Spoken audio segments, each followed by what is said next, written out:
میرے ساتھ بہت سارے لوگ نا تصویریں کھنچواتے ہیں، حالانکہ میں زیادہ قائل نہیں فوٹو کا، شاید آج تک میں نے ڈیمانڈ نہیں کی کہ میری فوٹو کھینچو، اور ہو سکتا ہے مطلب یہ کوئی کنفرم نہیں، لیکن میری دانش بینش میں ایسا نہیں کہ میں نے کبھی اپنے ہاتھ سے فوٹو بھی کھینچی ہو، مزاج نہیں، طبیعت نہیں، دلچسپی نہیں۔ لیکن میرے گاؤں کا ایک موچی ہے، جوتے گانٹتا ہے، اس شخص نے 4 بیٹیاں بیائی ہیں جوتے گانٹ کے، اور میرے ابا جی بتایا کرتے تھے کہ جن دنوں نا دھیلا چونی جوتا گانٹنے، اب تو جوتے کوئی گنڈواتا ہی نہیں، اب تو گانٹنے کا رواج نہیں، اب تو بچے نئے ہی لیتے ہیں، تو جوتا گانٹنے کے لیے جب اس کو دیتے تھے تو چونی اگر اس کی ہوتی تھی نا تو اس کو کہتے تھے نا روپیہ تو رکھ لے، تو کہتا کیوں رکھوں جی، میری چونیاں تو میں نے چونی لے لی، اور ناراض ہو جاتا تھا۔ 4 بیٹیوں کی شادی کی ہے اس نے، پھر اللہ نے اسے عمرہ بھی کرایا، اور آج بھی وہیں بیٹھا ہے۔ تو میں جب گاؤں جاتا تو میں کہتا ہوں چاچا میں تیرے ساتھ تصویر کھنچوانی ہے، تو مجھے کہتے ہیں پتر میرا تے منہ بھی نہیں تو پیا، میرے ساتھ فوٹو، تو میں کہتا ہوں یار تو ایک انسان ہے، تو ایک مثال ہے، جس بندے نے ہاتھ پھیلانے سے نفرت کی ہو، اب تو چندہ ہی چندہ رہ گیا، چندہ ہی چندہ، اس کے علاوہ اللہ معاف کرے کوئی دوسری شے۔ میں گلاسکو میں تھا تو مجھے ایک صاحب کہنے لگے آپ نے کوئی اعلان چلان نہیں کرنا، مدرسہ نہیں ہے؟ میں نے کہا مدرسے بڑے ہیں پر اللہ کا فضل ہے، چونکہ وہ نبی کریم کے نام کے ہیں تو ہمیں کبھی کمی کوئی نہیں آئی، کبھی نہیں کمزوری آئی، رونے کا مزاج بھی نہیں، وہ چل رہا ہے مدرسہ۔ تو میں نے کہا آپ کیا سمجھتے ہیں جو یہاں آیا ہے وہ چندے لے نہیں آیا ہے؟ کیا مزاج آپ لوگوں نے بنا لیا، اس سے نکلیں۔ وہ بھی کوئی قومیں ہوتی ہیں جو ہر وقت ہاتھ پھیلا کے رکھتی ہیں۔ قرآن مجید نے صحابہ کی تعریف کی، لا یسألون الناس الحافا، وہ لپٹ لپٹ کر سوال نہیں کرتے۔ یہ صحابہ صفا کی بات کی قرآن پاک نے، لپٹ لپٹ کر سوال، خبردار تھوڑے پہ گزارا کرنا سیکھو، عزت کی زندگی جیو گے۔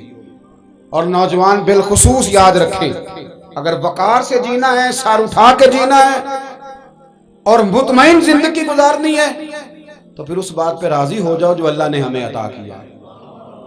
پھر تیرا 5 مرلے کا مکان، اگر تو نے فراڈ کا مکان خریدا ہے نا 6 کنال کا، تو اس سے تیرا 5 مرلے کا وقار والا گھر بڑا شاندار۔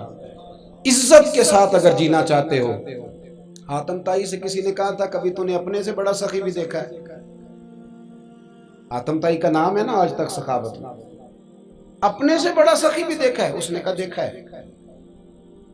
کون سا؟ کہنے لگا میں نے ایک دفعہ اپنے سارے شہر کی دعوت پکائی تو میں چہرے پہ نقاب اوڑھ کے نکلا کہ پتہ کروں کوئی آدمی رہ تو نہیں گیا، تو جب میں جنگل میں گیا تو میں نے ایک بابے کو لکڑیاں کاٹتے دیکھا۔ سب لوگ اس زمانے کے جتنے پڑھے لکھے شعراء ادیب سب میں نے بلائے، بابا لکڑیاں کاٹ رہا تھا، توجہ ہے میری بات پر؟ کہتے میں اس کے قریب گیا، چہرے پہ نقاب تھا، میں نے کہا بابا جی آپ کو نہیں پتا آج حاتم تائی کی دعوت ہے؟ کہنے لگا بیٹے پتہ ہے، تو میں نے کہا جانا نہیں؟ تو کہتے بابے نے عجیب جواب دیا، کہنے لگا مجھے نا اپنے ہاتھوں کی کمائی کا چسکا لگ گیا۔ کس کا چسکا؟ ہاں آج کل چسکا یہ ہے کہ کسی کو پارٹی کیسے ڈالنی ہے، کیسے مفت کی روٹی کھانی ہے۔ کس کا چسکا لگ گیا؟ اپنے ہاتھوں کی۔ بولیے۔ میرے نا مدرسے میں ایک لائق بچہ پڑھتا ہے، مالدار گھرانے کا تھا، تو تھوڑی سی نا آپ کو پتہ ہے دوران طالب علمی ہمیں بھی بڑے بہانے آتے تھے، تو یہ چیزیں یاد آتی ہیں، تو تھوڑا آگے پیچھے ہوتا تھا۔ مدرسے میں کام ہو رہا تھا تو میں اس کو کھڑکی میں لے کے کھڑا ہو گیا، میں نے کہا بیٹے ایک چیز تجھے دکھانی ہے، جب تیرے سامنے بھنا ہوا گوشت رکھا جاتا ہے تو نخرے کرتا ہے، ادھر بھی آ ایک نظارہ دیکھ۔ مزدور نا سویرے 2 روٹیوں کے بیچ اچار رکھ کے لاتا ہے، اور جب وہ دوپہر کو کھانے لگتا ہے نا میرے بھائی، تو وہ اچار اس کی روٹیوں کو بھی لگ جاتا ہے، پونے کو بھی لگ جاتا ہے، لیکن جب دوپہر کا وقت ہوتا ہے تو مٹی سے لتھڑے ہوئے ہاتھ پہلے وہ جا کے ٹوٹی پہ دھوتا ہے، پھر وہ کیا کرتا ہے کہ وہ پانی کا پیالہ خود بھر کے رکھتا ہے، توجہ میری بات پہ رکھیں، پھر وہ زمین پہ بیٹھتا ہے، اور جب وہ پونا کھولتا ہے نا، کبھی اسے کھاتے ہوئے دیکھو، یوں محسوس ہوتا ہے کہ دنیا کی ساری نعمتیں اس کے سامنے پڑی ہوئی ہیں، اور ٹیبل پر بیٹھ کر 22,000 کی روٹی کھانے والے اتنا شکر ادا نہیں کرتے جتنا وہ بندہ شکریہ ادا کرتا ہے۔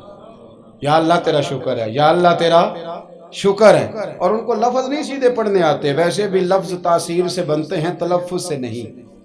اہل دل آج بھی ہیں اہل زبان سے آگے. صحیح تلفظ نہیں ادا کرنا آتا، لیکن جب وہ ہاتھ باندھ کے کہتے ہیں نا یا اللہ تیرا شکر ہے، تو یوں محسوس ہوتا ہے کہ روٹی تو اس بندے نے کھائی ہے. کھانا تو، ورنہ شادی کے موقع پر اتنا کھایا نہیں جاتا جتنا تباہ کیا جاتا ہے، کیونکہ مفت کا ہوتا ہے نا، مفت کا. تو یاد رکھیں محنت کی کمائی ایک حسن ہے، ایک وقار ہے. وہ جو بندہ 50 لاکھ روپیہ مہینے کا یا سال کا کماتا ہے وہ تو دیکھتا بھی نہیں بیچارہ پیسوں کو. وہ بینک میں آئے اور بینک سے ہی ساری زندگی اپنی دولت دیکھ سکتا، لیکن جو 600 روپیہ دیہاڑی لیتا ہے نا، اس کو جب شام کو ملتی ہے تو 3 دفعہ ہاتھ صاف کرتا ہے اور 3 دفعہ بسم اللہ شریف پڑھتا ہے، اور پھر وہ جیب میں ڈالتا ہے. پھر وہ حساب کرتا ہے کہ 50 کہاں لگانے ہیں، 60 کہاں. تو خودداری سے جیو، باوقار رہو گے، باعزت رہو گے. حاتم طائی کہتے ہیں مجھے کہنے لگا کہ مجھے ہاتھوں کی کمائی کا چسکا لگ گیا ہے، اب مفت کے دسترخوان پر مجھے مزہ نہیں آتا. تو کہتے ہیں میں تو بس اس کا فدائی ہو گیا. جب میں واپس آنے لگا تو اس نے مجھے آواز دی، میں واپس پلٹا تو کہنے لگا بیٹا آپ بھی دعوت پہ جا رہے ہیں؟ میں نے کہا ہاں. تو اس نے مجھے 5 دینار نکال کے دیے. کہنے لگا یہ لے جاؤ، حاتم طائی کو نہ دینا، وہاں جو آدمی لنگر پکا رہا نا اسے دے دینا، یار بڑے بڑے لوگوں نے روٹی کھانی ہے، چلو میرا بھی حصہ پڑ جائے گا. تو حاتم طائی کہتے ہیں میں گھوڑے سے گر گیا، چہرے سے کپڑا اٹھایا اور میں نے کہا بابا میرے سینے سے لگ، میں تو امیر ہو کے سخی ہوں نا، تو غریب ہو کے بڑا سخی ہے. آج سمجھ آئی ہے تیری سخاوت کی. پڑھیے نا حدیث پاک. حضرت انس بن مالک کہتے ہیں ایک شخص نے آ کے کہا یا رسول اللہ کچھ دیجئے. حضور مجھے کچھ بولیے. اور میرے محبوب کا دروازہ وہ ہے کہ جہاں سے کبھی کوئی خالی گیا ہی نہیں. حضور کچھ دیجئے. تو نبی کریم علیہ السلام نے آج الگ بات کر دی، فرمایا تیرے پاس کچھ بھی نہیں؟ اس نے کہا حضور میرے گھر میں ایک پیالہ ہے اور ایک کمبل ہے اوڑھنے کا. اتنا غریب کو بندہ اس وقت بیٹھے محفل میں جس کے گھر میں ایک ہی پیالہ ہو. جو چپ ہے ان کے بارے میں کیا نظریہ اختیار کرو. کوئی ایسا غریب جس کے گھر میں ایک ہی پیالہ ہو، صرف ایک ہی کمبل ہو. لیکن یہاں بیٹھے میرے سمیت ہر تیسرے بندے کو آپ پوچھ لیں کہ حالات کیا ہیں تو کہے گا دعا کرو. بڑی مشکل ہے. اتنا غریب کوئی بندہ موجود ہے، لیکن آپ کسی کو پوچھ لیں وہ کہے گا جی بس دعا کریں. کوئی ایسا پیر مل جائے جو مجھے اللہ دین کا چراغ دے دے تاکہ نوٹ کسی طریقے آ جائے. اور وہ نعت خاں جو کہتا ہے کہ کون دیتا ہے دینے کو منہ چاہیے، دینے والا ہے سچا، وہ بھی کہتا ہے پہلے 25,000 دو. کوئی تو سٹیج پہ تو کہہ رہا تھا حضور دیتے ہیں، اور یہاں جب تک تیرے اکاؤنٹ میں نہ جائیں تیرا کام ہی نہیں چلتا. عجیب تماشا ہے نا. ایک صاحب نے بڑی دور سے مجھے فون کیا، کہنے لگے ٹائم دے دیں. میں نے کہا جی میں آ جاؤں گا، فارغ ہوتا ہوں تو آ جایا کرتا ہوں، مسئلہ نہیں ہے، ہم اتنے بڑے لوگ ہی نہیں، آ جائیں گے. کہنے لگا جی آپ بتائیں مطلب اکاؤنٹ نمبر دے دیں. میں نے کہا یار آپ نے غلط جگہ فون کر لیا، میں نے تو بتایا کہ وہ تو بڑے لوگ ہوتے ہیں، تو ہمیں پتہ ہے اپنی حیثیت کا، انشاءاللہ حاضر ہو جائیں گے، آپ سے بات ہوگی. کہنے لگے نہیں آپ کو تو کچھ بتانا ہی پڑے گا، کچھ بتائیں کچھ بتائیں. میں نے کہا کچھ بھی نہیں، میں انشاءاللہ حاضر ہوں گا. اللہ نے مجھے توفیق دی ہے، میں شام کو بڑی زبردست کھانا اپنے بچوں میں اچھا بیٹھ کے کھاتا ہوں. ایک گاڑی ہے جس پہ سفر کرتا ہوں، اگرچہ مکان میرا 2 کمروں کا ہے، پر کبھی اللہ تعالیٰ نے میرے دل میں یہ تمنا پیدا نہیں کی کہ کوئی بہت بڑا ہو تو گزارا صحیح ہو. میں بڑی اطمینان بخش زندگی گزارتا ہوں، تو میں آ جاؤں گا. کہنے لگے نہیں تہاڈی مہربانی کچھ دسو. میں کہا 3 کروڑ روپیہ دے چاہے. کتنا جی؟ اللہ جانتا ہے ہنسانے کے لیے بات نہیں کر رہا، اور مسجد میں اونچا ہنسے بھی نہ. کتنے دیں؟ جی یہ تو آپ نے کیا کہہ دیا. میں نے کہا یار اگر میں نے اپنے لفظ ہی بیچنے ہیں تو اب میں 25-40 ہزار میں بک جاؤں. تو میں تو سمجھتا ہوں کہ نبی پاک کا فرمان بڑا قیمتی ہے، تو ریٹ لگاؤں تو میری حیثیت یہ ہو کہ 40,000 روپیہ. اگر میں نے بکنا ہی ہے تو کوئی ریٹ تو لوں نا. اور ویسے بھی میں تو سمجھتا ہوں کہ میں بڑا انمول ہوں، اس لیے کہ میں رسول اللہ کے دین کا نوکر ہوں. اور یہ غلطی ان کی نہیں جو بیچتے ہیں، غلطی ان کی ہے جو خریدتے ہیں. آپ لوگوں نے مارکیٹیں بنائی ہیں، آپ مارکیٹیں نہ بناتے تو کبھی مارکیٹوں میں اس طرح کی چیزیں بکنے کہ ہم نے ظلم کیا ہے، ہم نے زیادتی کی ہے، ہم نے یہ ماحول بنایا ہے. بہرحال بات دور نہ نکل جائے، واپس آتا ہوں. نبی کریم صلی اللہ علیہ وسلم نے فرمایا تیرے پاس کچھ نہیں، ایک کمبل ہے اور ایک. حضور نے فرمایا لے کے آ. یہ سرکار کا فرمان سیاستہ سے عرض کر رہا ہوں۔ اگرچہ امام جلال الدین سیوطی نے تفسیر در منصور میں تفصیل کے ساتھ اس روایت کو کئی طرق سے بیان کہا، ایک کمبل، یارو سوچو ایک کمبل جس بندے کے پاس ہو، ایک پیالہ، اس سے بھی کوئی غریب ہوگا۔ حضور نے منگا لیا اور بولی لگا دی، کون خریدے گا؟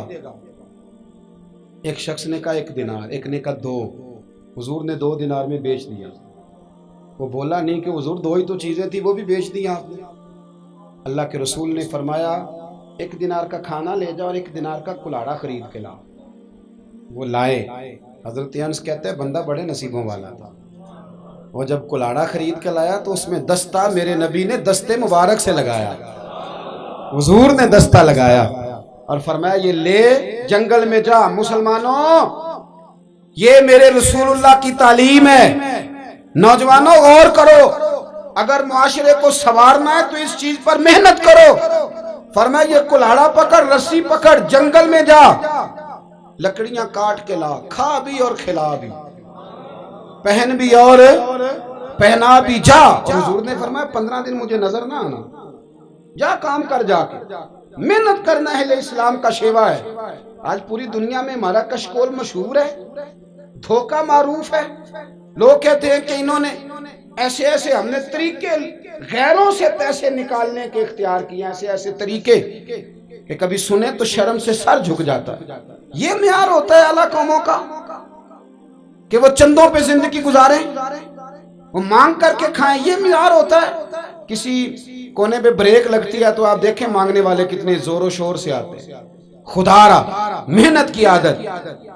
وہ صحابی چلے گئے، 15 دن کے بعد آئے، یہ لفظ امام سیوطی نے لکھے ہیں۔ 15 دنوں کے بعد آئے تو حضور نے فرمایا تیرا حال کیا ہے؟ حضرت انس کہتے ہیں مجھے بھی تجسس تھا کہ پتہ تو چلے، تو وہ مسکرائے، عرض کرنے لگے یا رسول اللہ پہلے 1 پیالہ تھا، اب سارے گھر کے برتن بن گئے۔